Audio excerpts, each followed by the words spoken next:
നമസ്കാരം. RT football പോഡ്കാസ്റ്റിലേക്ക് അവർക്കും സ്വാഗതം. യുവേഫ യൂറോ കപ്പ് ഇന്ന് ആരംഭിക്കുകയാണല്ലോ.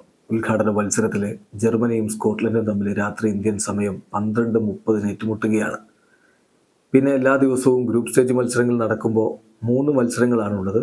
ഇന്ത്യൻ സമയം പറയുമ്പോൾ വൈകിട്ട് 6:30, രാത്രി 9:30, അർദ്ധരാത്രി 12:30 ഇങ്ങനെയാണ് മത്സരങ്ങളുടെ സമയക്രമമുള്ളത്. അപ്പോൾ ഫുട്ബോൾ ലോകം യൂറോയുടെ ഒരു ആവേശത്തിലേക്ക് പോകുമ്പോൾ നമ്മൾ ഈ 24 ടീമുകളെയും ഒന്നെടുത്ത് പരിശോധിക്കുകയാണ്. അവരുടെ കിരീട സാധ്യത എത്രത്തോളം എന്നുള്ളതൊന്ന് എടുത്തു നോക്കുകയാണ്. നമ്മളിതിനു വേണ്ടി ഉപയോഗിക്കുന്നത് ESPN FCയുടെ ഒരു ഡാറ്റയും ലേഖനവും ഒക്കെയാണ്. നമ്മൾ വായുവിൽ നിന്നൊന്നും എടുത്ത് പടച്ചു വിടാറില്ല. സാധാരണ നമ്മുടെ വീഡിയോകളിലൊക്കെ സോഴ്സ് വളരെ കൃത്യമായിട്ട് പറയാറുണ്ട്. അതുതന്നെയാണ് ഇവിടെയും ചെയ്യുന്നത്. എന്തായാലും 24-ാം സ്ഥാനത്ത് ഈ യൂറോ കപ്പിലുള്ള ടീമുകളിൽ ഏറ്റവും കുറഞ്ഞ കിരീട സാധ്യത കണക്കാക്കപ്പെടുന്ന ടീം അൽബേനിയയാണ്. ആ കാര്യത്തിൽ ആർക്കും സംശയമൊന്നും ഉണ്ടാവില്ല. തീർച്ചയായിട്ടും അവരെ സംബന്ധിച്ചിടത്തോളം യൂറോ 2024 ഒരു ഔട്ട്സ്റ്റാൻഡിങ്, അവരുടെ കപ്പാസിറ്റിക്കും അപ്പുറമുള്ള പെർഫോമൻസ് നടത്തിയെങ്കിൽ മാത്രമേ എന്തെങ്കിലും സാധ്യതയുള്ളൂ. അവരുടെ ഗ്രൂപ്പ് അതികഠിനമാണ്. സ്പെയിനും ഇറ്റലിയും ക്രൊയേഷ്യയും ഉള്ള ഒരു ടീം, ഒരു ഗ്രൂപ്പിൽ അവർക്ക് എത്രത്തോളം മുന്നോട്ട് പോകാൻ പറ്റും എന്നുള്ളത് കണ്ടറിയേണ്ട കാര്യം തന്നെയാണ്. അതുകൊണ്ട് തന്നെ സാധ്യതകൾ വളരെ കുറവാണ് എന്ന് പറയുന്നതാവും ശരി. 23-ാമത് നമ്മൾ കാണുന്നത് റൊമേനിയയാണ്. റൊമേനിയയെ സംബന്ധിച്ചിടത്തോളം ഒരു കാലത്ത് നമുക്കറിയാം ജോർഗി ഹഗിയെ പോലെയുള്ള താരങ്ങൾ കളിച്ചിട്ടുള്ള ടീമാണ്. പക്ഷെ പിന്നീട് ആ ഒരു മികവിലേക്ക് അവരുടെ ടീം പോകുന്നത് പലപ്പോഴും കണ്ടിട്ടില്ല.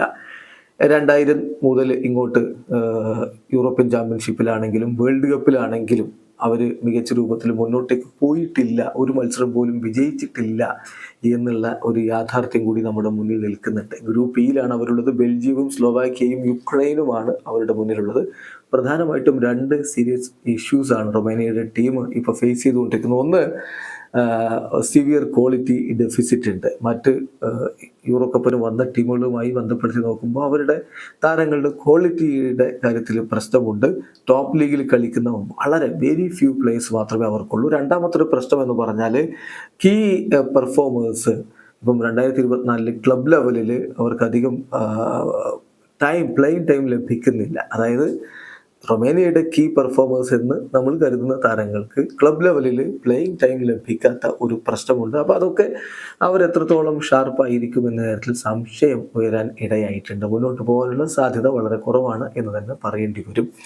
22-ാം സ്ഥാനത്താണ് ജോർജിയ. പക്ഷേ ജോർജിയക്ക് വേണമെങ്കിൽ എല്ലാവരെയും ഞെട്ടിച്ച് മുന്നോട്ട് പോകാനുള്ള കെൽപ്പുമുണ്ട്. അത് നമ്മൾ മറക്കുന്നില്ല. അതിനുള്ള കെൽപ്പ് അവർക്കുണ്ട്. കാരണം അവർക്ക് ഫസ്റ്റ് അവർ അപ്പിയറൻസ് ആണ് ഈ ഒരു യൂറോ കപ്പിൽ. അപ്പോൾ അതിൻ്റെ ഒരു ആവേശവും എക്സൈറ്റ്മെൻ്റ് ഒക്കെ താരങ്ങളിലുണ്ടാവും. കൂടാതെ നല്ല ഗോൾ കീപ്പർ അവർക്കുണ്ട്, ജോർഗി മമ്മദാഷ്വിലി. അതുപോലെ തന്നെ വളരെ റിജിഡ് 5-man ബാക്ക് ലൈൻ അവർക്കുണ്ട്.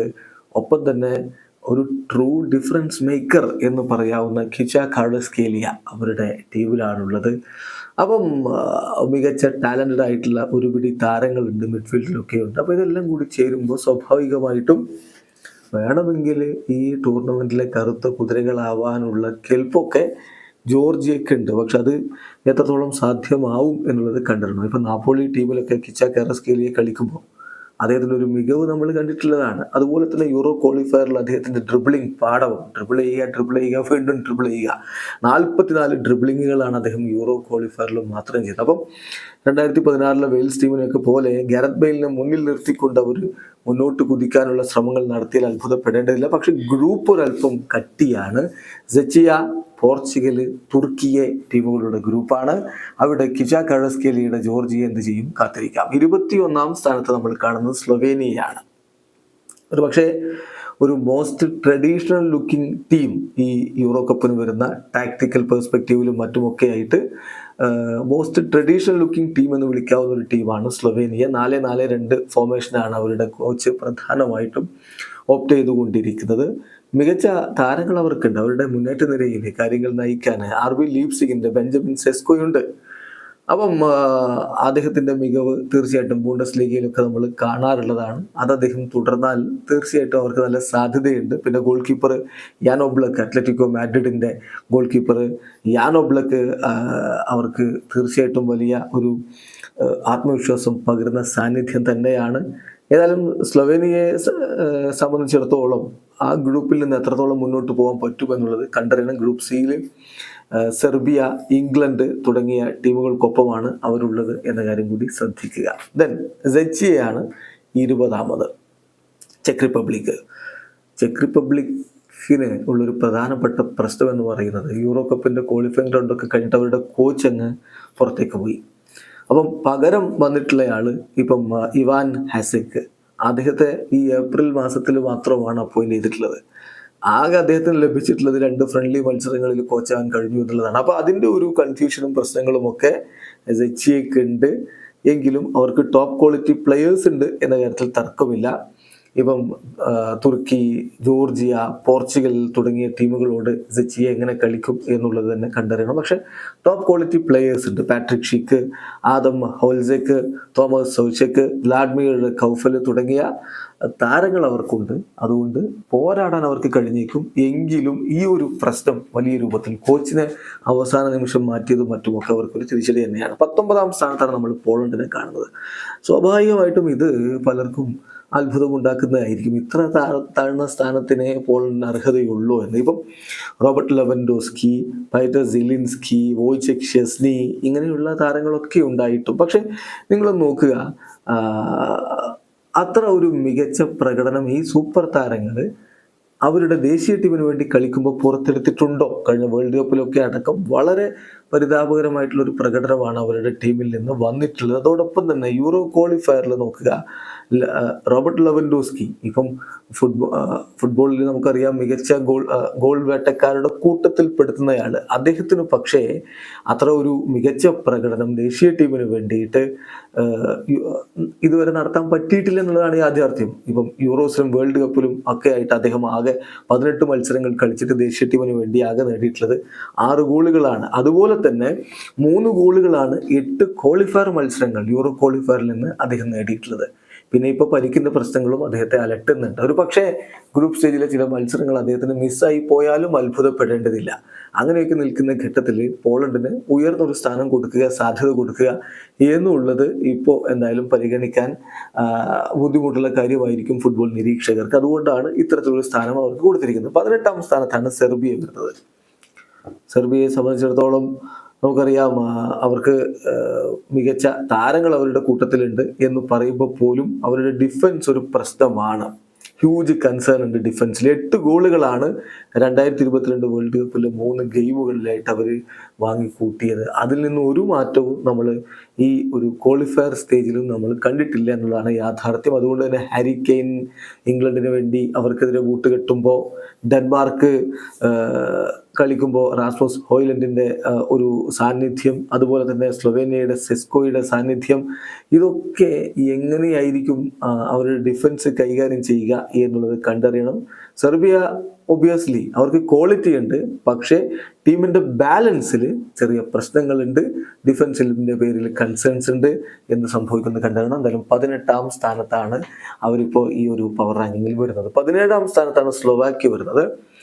സ്ലോവാക്യയെ സംബന്ധിച്ചിടത്തോളം ജർമ്മനിയിൽ അവർക്ക് മികച്ചൊരു മുന്നേറ്റം നടത്താൻ കഴിയുമെന്ന് അവരുടെ ആരാധകർ പ്രതീക്ഷിക്കുന്നുണ്ട്. കാരണം കുറച്ച് മികച്ച താരങ്ങൾ അവരുടെ ലൈനപ്പിലുണ്ട്. പാരീസ് സെന്റ് ജർമ്മന്റെ മിലൻ സ്ക്രിനിയർ ഉണ്ട്, FC കോപ്പൻഹാഗന്റെ ഡെനിസ് ഫേവ്ലോ, അതുപോലെ ഫെർണോദിന്റെ David Hancko.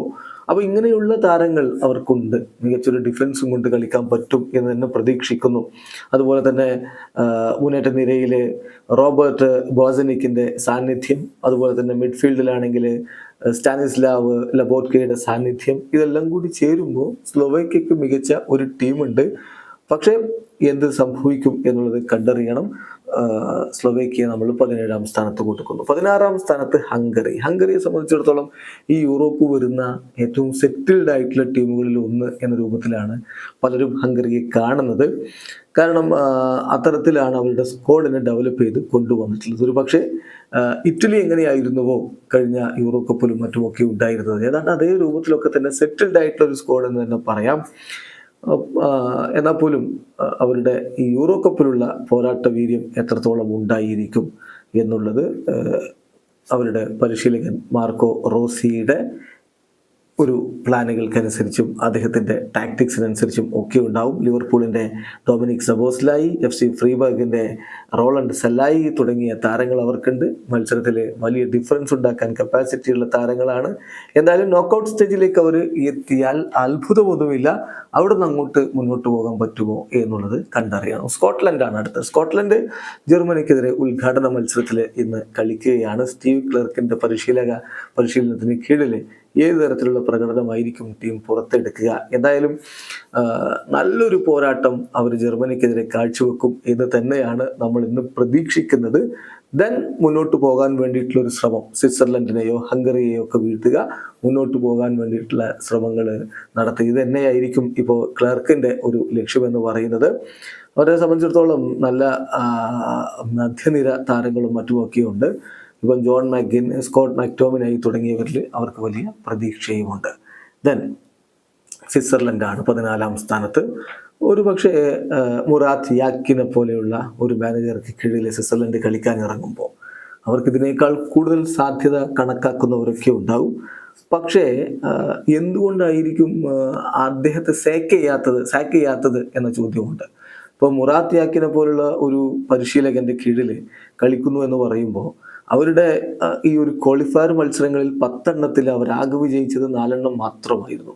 Romania, Israel, Belarus, Kosovo, Andorra തുടങ്ങിയവരായിരുന്നു ഗ്രൂപ്പിൽ ഉണ്ടായിരുന്നത് എന്ന കാര്യം കൂടി ശ്രദ്ധിക്കുക.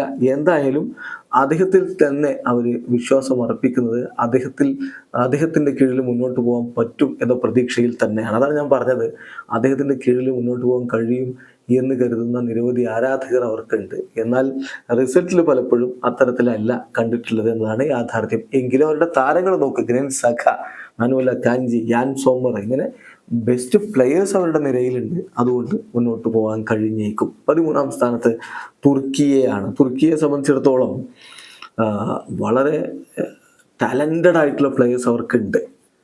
പക്ഷേ തുർക്കിയെ ടീം പലപ്പോഴും വലിയ രൂപത്തിൽ സൂപ്പർ താരങ്ങളൊക്കെ ഉണ്ട് എന്ന് പറയുമ്പോഴും റിസൾട്ട് ഉണ്ടാക്കുന്നതിൽ പിന്നോട്ട് പോവാറുണ്ട്.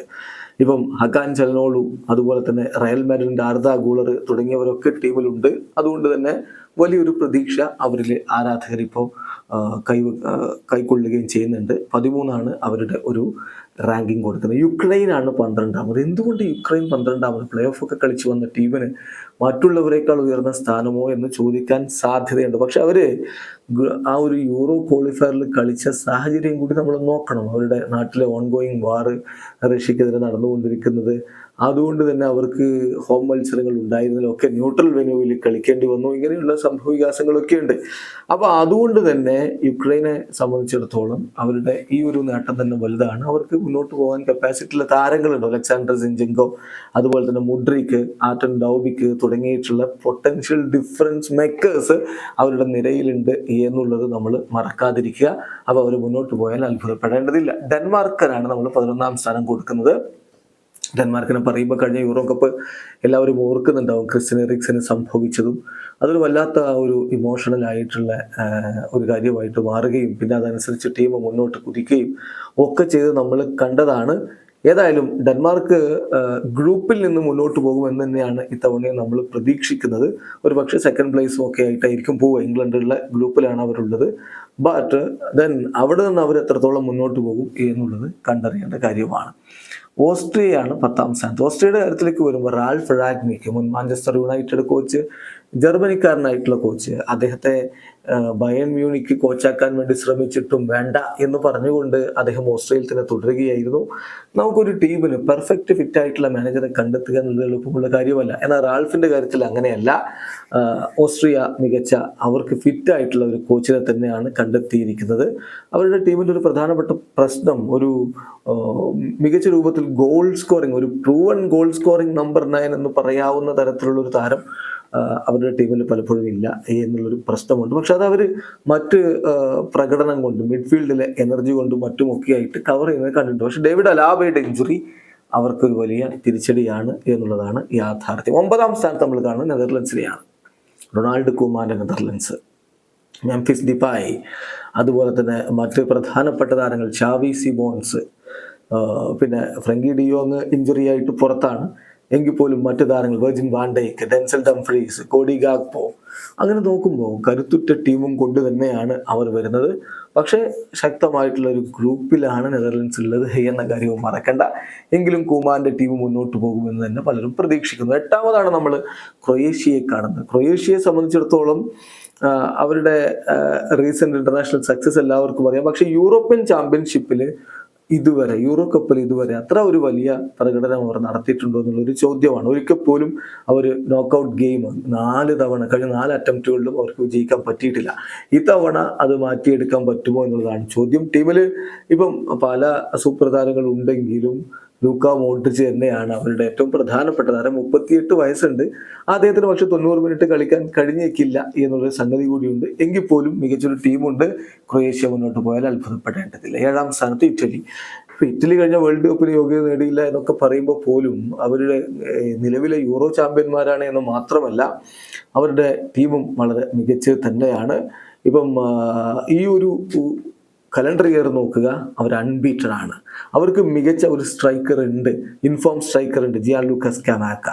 അതുപോലെ തന്നെ അവർക്ക് മിഡ്ഫീൽഡിലാണെങ്കിൽ നിക്കോളോ ബാരല്ലയുണ്ട്. അദ്ദേഹം ഫിറ്റ് ആണെങ്കിൽ അദ്ദേഹം തീർച്ചയായിട്ടും മികച്ച പ്രകടനം നടത്തും. അപ്പോൾ വളരെയധികം ട്രമൻഡസ് ആയിട്ടുള്ള എനർജിയും അതുപോലെ തന്നെ ക്വാളിറ്റിയും ഒക്കെയുള്ള താരങ്ങൾ അണിനിരത്തിക്കൊണ്ട് തന്നെയാണ് ഇറ്റലി വരുന്നത്. വീണ്ടും അവർ മുന്നോട്ട് കുതിച്ചാൽ അത്ഭുതപ്പെടേണ്ടതില്ല. 6ാം സ്ഥാനത്ത് ബെൽജിയമാണ്. ബെൽജിയത്തെ സംബന്ധിച്ചിടത്തോളം സൂപ്പർ താരങ്ങളുമായിട്ട് വരും. പക്ഷെ ഇതുവരെ കിരീടം എന്നുള്ളത് അവർക്ക് അകന്നു പോവുകയാണ്. ഇത്തവണ അതങ്ങ് തീർക്കുമോ എന്നുള്ളത് തന്നെയാണ് ചോദ്യം. Kevin De Bruyne, Romelu Lukaku, Jeremy Doku തുടങ്ങിയ സൂപ്പർ താരങ്ങളുമായിട്ട് തന്നെയാണ് ഇത്തവണയും അവരുടെ വരവ്. തിബോട്ട് കോർട്ടുവ മാത്രമാണ് ഒരു മിസ്സിങ്. അദ്ദേഹവും കോച്ചുമായിട്ടുള്ള പ്രശ്നങ്ങളും മറ്റുമൊക്കെ എല്ലാവർക്കും അറിയാം. അദ്ദേഹത്തിന് സ്ക്വാഡിൽ ഇടം കൊടുത്തിട്ടില്ല. ദെൻ സ്പെയിനാണ് 5ാം സ്ഥാനത്ത്. സ്പെയിനിൻ്റെ യുവനിര ഇത്തവണ അത്ഭുതങ്ങൾ കാണിച്ചാൽ നമ്മളൊന്നും ആശ്ചര്യപ്പെടേണ്ടതില്ല. അതിനുള്ള കപ്പാസിറ്റിയുള്ള യുവതാരങ്ങൾ തന്നെയാണ് അവരുടെ നിരയിലുള്ളത്. 16 വയസ്സേ ഉള്ളൂ ലാമിൻ യമാലിനെങ്കിലും അദ്ദേഹം എങ്ങനെയാണ് കളിക്കുന്നത് എന്നുള്ളത് നമുക്ക് എല്ലാവർക്കും അറിയാമല്ലോ. എന്തായാലും വളരെ ബെറ്റർ ആയിട്ടുള്ള ഫുട്ബോളാണ് ഇപ്പോൾ അവർ കളിച്ചുകൊണ്ടിരിക്കുന്നത്. റിസൾട്ട് വരും എന്ന പ്രതീക്ഷയിൽ തന്നെ സ്പാനിഷ് ആരാധകരെ കാത്തിരിക്കുന്നു. ജർമ്മനിയാണ് 4ാം സ്ഥാനം. ഇത്തവണ യൂറോ കപ്പ് സ്വന്തം നാട്ടിൽ നടക്കുമ്പോൾ കിരീടത്തിൽ കുറഞ്ഞതൊന്നും ജൂലിയൻ നഗൽസ്മാനും സംഘവും ചിന്തിക്കുന്നേയില്ല.